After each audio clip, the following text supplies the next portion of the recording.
Hey guys, welcome to the session. Today we are going to learn about the body systems and specifically about skeletal system, right? You already learned about cell, right? And at different cells, I mean many cells form tissues, right? And tissues together form an organ, and organs together form a system, and many systems contributes and to form the organism, right? So this is the cell, tissue, organ, system, and organization. Organism.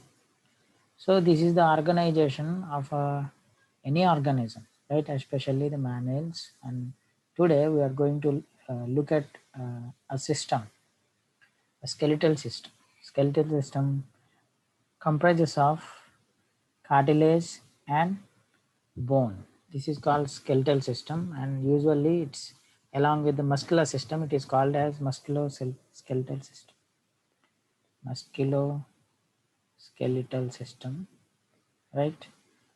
Muscular means muscles. Skeletal means bones and cartilages.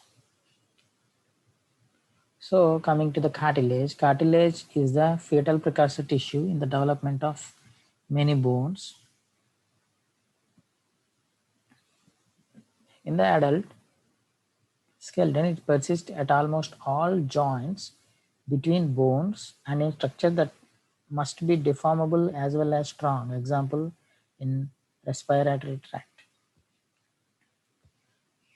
Cartilage is an avascular form of connective tissue consisting of extracellular fibers embedded in a matrix that contains cells localized in small cavities. So whenever two bones are forming a joint, so within this remains the cartilage, and some of the cartilages that readily can be seen is in the ear, nose, right, and all those things.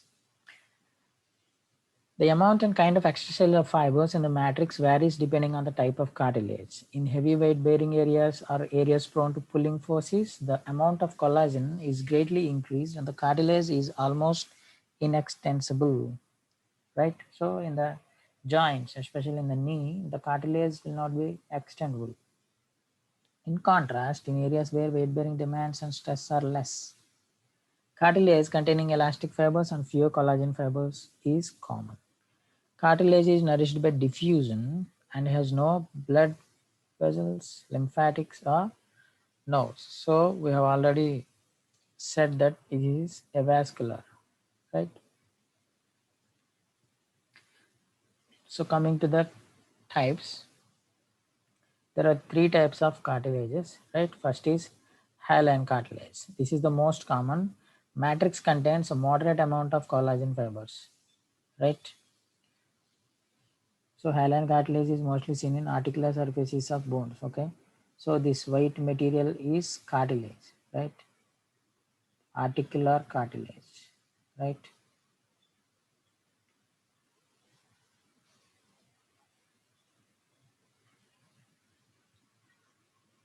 So these are collagen fibers and these are chondrocytes. Chondro means cartilaginous. Chondro means cartilaginous, right? Chondrocyte and chondroblasts. Elastic cartilage. Matrix contains collagen fibers along with a large number of elastic fibers. So collagen fibers means less elasticity, right? So external ear is an example of elastic cartilage, okay? Elasticity means when we bend that by a force, when we remove that force, it will attain its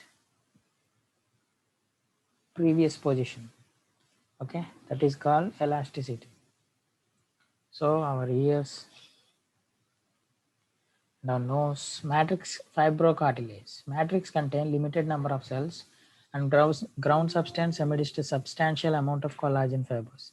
Intervertebral discs, right? So this intervertebral disc is fibrocartilaginous disc. Okay, it absorbs shocks. So all the blue material is collagen. So within that collagen, fibrocartilage, these are fibrocartilaginous cells, chondroblasts, right? So hyaline cartilage, the ground substance is clear looking in the fibrocartilaginous. Collagen fibers are layered. In elastic cartilage, there are elastic fibers in the matrix, right? So that's about different types of cartilages, and you will encounter them in every area you are studying, right? Regions, and their functions as a support for softer tissues, provide a smooth gliding surface for bone articulations at joints, enable the development and growth of long bones because the chondrocytes are the precursors of bones, right? So that's about cartilage. Coming to the bone, bone is a strong and rigid connective tissue that has evolved to enable fast terrestrial locomotion, right? Its strength provides support and protection for the body, while its rigidity enables to create precisely shaped articular surfaces that do not distort under load and ensures that forceful muscle contractions result in rapid limb movement rather than bending of bones. Unlike cartilage, bone is highly vascular tissue with a high cell density. High cellularity enables it to adapt to changing mechanical demands and to regenerate following injury. Right? So bone is uh, tough, right? Tough tissue. So when we are studying the human bones, right? The human bone, devoid of all muscles and all things, is known as skeleton, right? Skeleton again is divided into axial skeleton and appendicular skeleton. We'll see.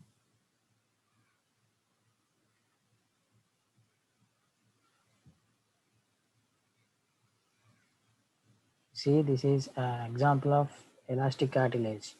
Ear, right? Nose are also cartilages, right? And also, if you see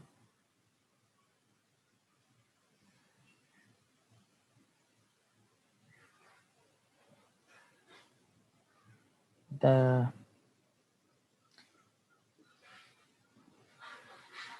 bones, right? You see, this is the articular cartilage, right? Let me see. Let me show you. So all of the soft tissue, okay, this is bearing is the hyaline cartilage,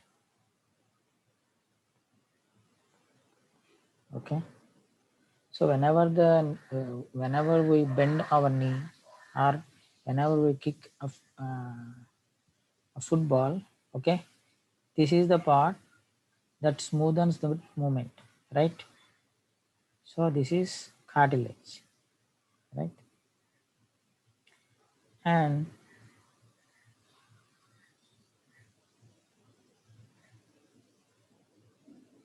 so this is uh, skeleton. This is called as axial skeleton, right?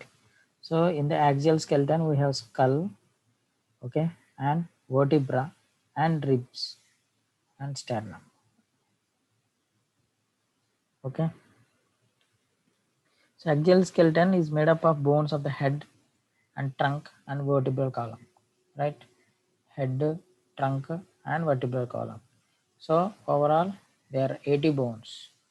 You see, you go, after the class you go through these diagrams.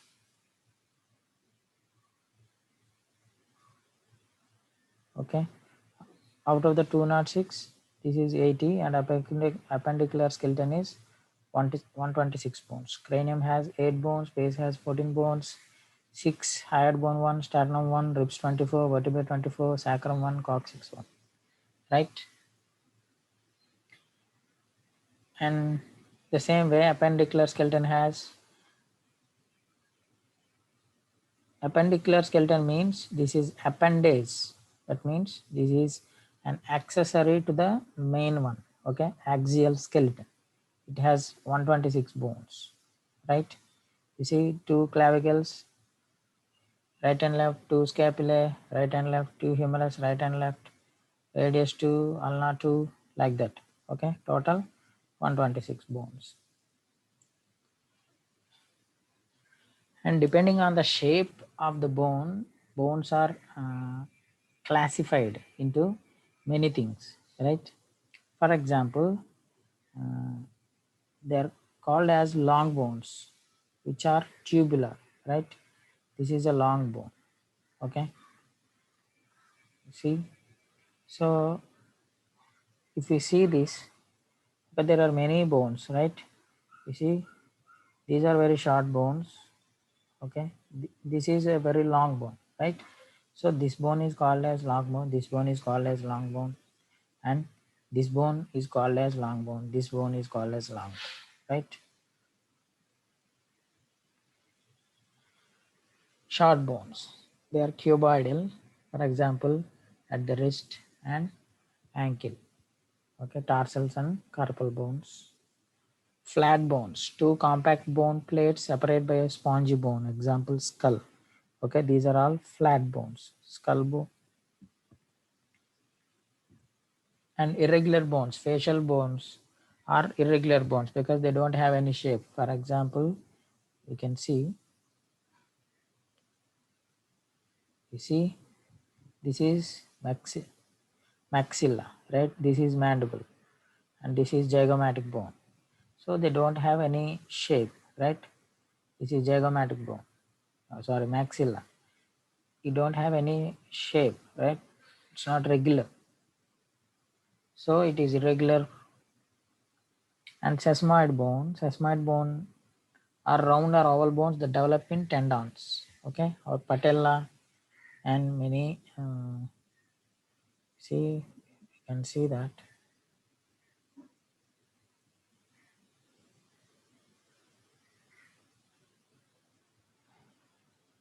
So this is a sesamoid bone, right? Sesamoid means like a sesame seed. Okay, it develops in a muscle, right? Tendon of the muscle. Okay,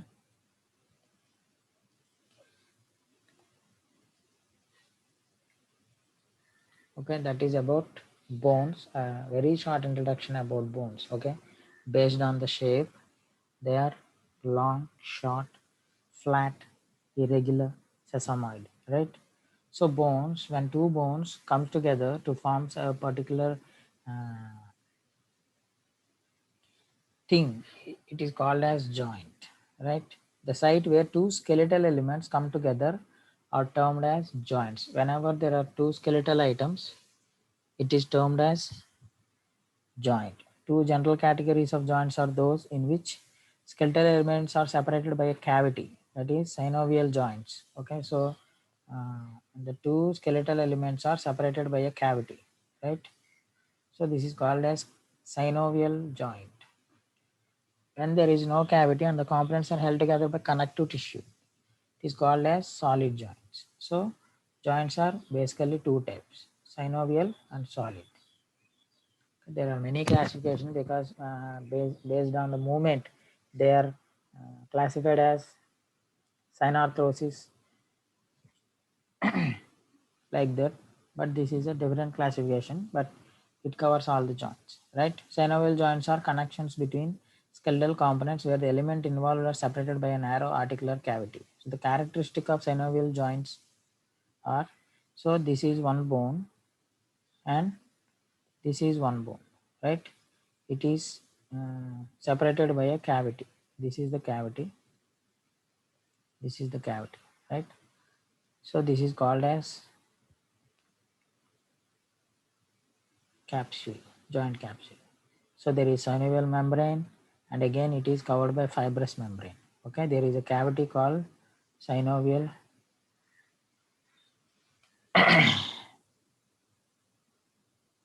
synovial cavity, which is filled with synovial fluid. Okay, secreted by synovial membrane, which is highly vascular. Okay, so the synovial membrane secretes synovial fluid. Okay, because of that synovial fluid, whenever we move a joint, okay, it is smooth because of the synovial fluid. If there is no enough synovial fluid, okay, when, when there is no enough synovial fluid, when we try to move our joints, the joints will crackle. Okay, usually it happens in the old days, that is called a degeneration, right? Degenerative joint. So based on different types, the synovial joints are again divided as plane joints. That means they allow sliding or gliding movement when one bone move across surface of another. Acromioclavicular joint. This is acromioclavicular. This is plane joint. This is just, there is only a gliding movement only. Okay.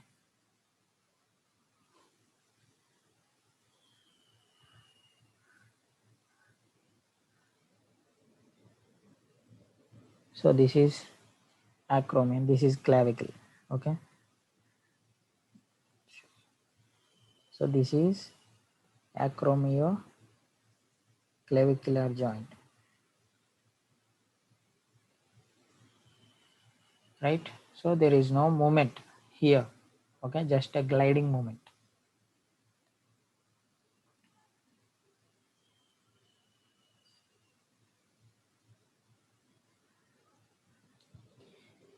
So that is called as plane joint. Coming to the hinge joint. Hinge means allows the movement around one axis, right? It allows movement in one axis that passes transversely through the joint, permit flexion and extension. Example, elbow, humeroulnar joint.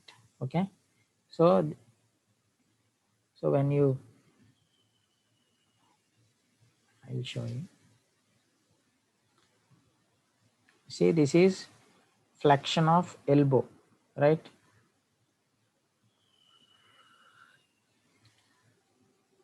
Moving your hand towards your head, right? Moving your palm towards your head is called as flexion. So during this flexion, there is movement on axis only. Okay, so the elbow joint is, especially the radioulnar joint, is hinge one. Pivot joint. Pivot allows movement around one axis that passes longitudinally along the shaft of bone, permit rotation. Atlantoaxial joint. This is called as atlas, and this one is called as axis. Okay, so this is present in our neck. Okay, it is the, you see, the head is rotating, right? So that rotation is possible because of the atlantoaxial joint, right? Pivotal joint, because of the pivot joint, right? So bicondylar joints allow movement mostly in one axis with limited rotation around the second axis, formed by two convex condyles that articulate with concave or flat surfaces. Knee joint. Okay, knee joint is called as bicondylar. You see.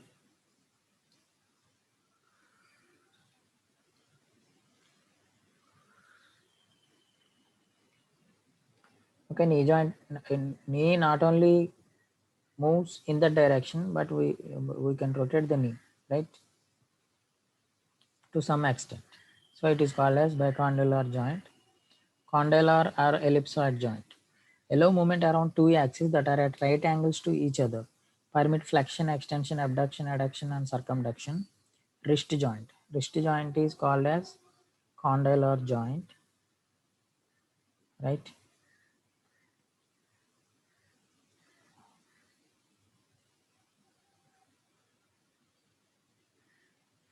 So this is wrist extension. You see the right angle, okay? This is abduction. Movement is happening here in this axis and here in this axis, right?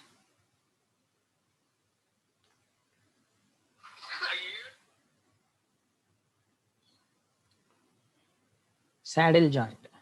Allow one movement around two axes that are at right angles to each other. The articular surface is saddle shaped, permit flexion, extension, abduction. First thumb, right? Thumb, carpo, metacarpo, joints of thumb. You see, that movement is called as opposition. Whenever we try to touch our little finger with the thumb, it is called as opposition, right?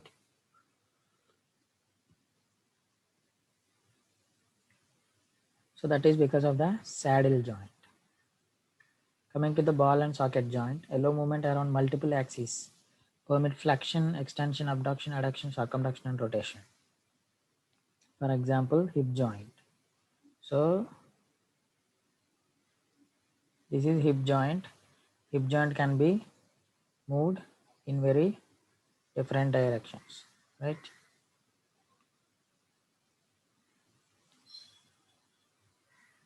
So these are different joints. Go through that, right? Different examples of joints. Coming to the solid joints are connection between skeletal elements where there is no synovial cavity. Okay, they are connected by fibrous connective tissue by or by cartilage. Okay, so when there is cavity, this is synovial fluid. When two bones and there is a connective tissue or a cartilage, okay, it is called as solid joint. The movements are restricted than at synovial joints. So fibrous joint, okay, solid joint, one type of solid joint is a fibrous joint, another type is cartilaginous joints. Within the fibrous joints, it includes sutures, gomphosis, and syndesmosis. Suture means the joints between skull bones. You see this is called as suture, right? Suture. Gomphosis means joint between the root of the tooth and the bony socket is called as gomphosis. Okay, periodontal ligament by periodontal ligament. Syndesmosis means two adjacent bones are linked by a ligament. For example, interosseous ligaments in the sacroiliac joint or interosseous membrane in the radioulnar joint. And see, you see, within our hands, these two bones are held by a membrane, right? Interosseous membrane it is called as. So that is a syndesmosis, right? And coming to the cartilaginous joints are again two types, synchondrosis and symphysis. Synchondrosis occurs where two ossification centers in a developing bone remain separated by a layer of cartilage. For example, the growth plate that occurs between the head and shaft of developing bones. See, this is head and this is shaft. So this is growth plate. This is called as synchondrosis.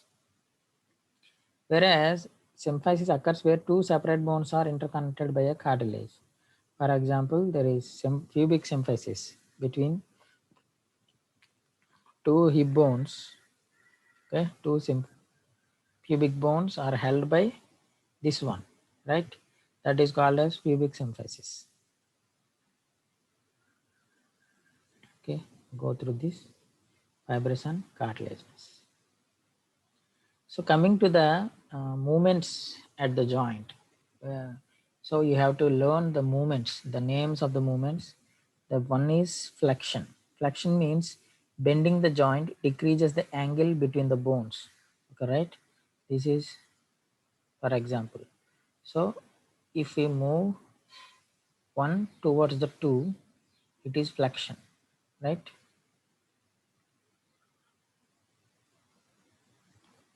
So the angle is decreased. Whenever the angle is increased, it is called as extension, right? So first part is extended, right? And abduction. Abduction means movement away from the midline. Okay. Adduction means movement towards the midline. Add means we are adding. Okay, remember like that. We are adding the limb to the body. Okay, towards the midline. So adduction, abduction. Rotations means movement around a longitudinal axis. Like we move our head. Okay, rotate our head. Circumduction means movement of a circular motion.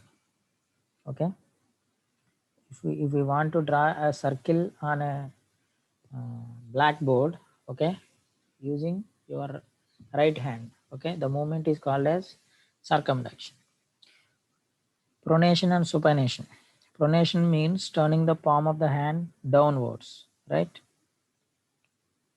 And supination means turning the palm of the hand upwards. Okay, supination means palm looking at you, pronation means palm looking downwards, and opposition means moving the thumb, okay, to touch your digits. Inversion and eversion. Inversion means turning the side of the foot inwards. Eversion means turning the sole of the foot outwards, right? So you have to know all these movements, right, in order to understand the anatomy properly, right? So you'll encounter all these things whenever you study a muscle or whenever you study a joint. You have to um, tell those movements, what are that muscle capable of, right? So this is a very short introduction to the skeletal system together with the cartilage and bone, okay, and two skeletal elements forming a joint, right? So this is skeletal system along with the muscles called musculoskeletal system, helps in locomotion, right?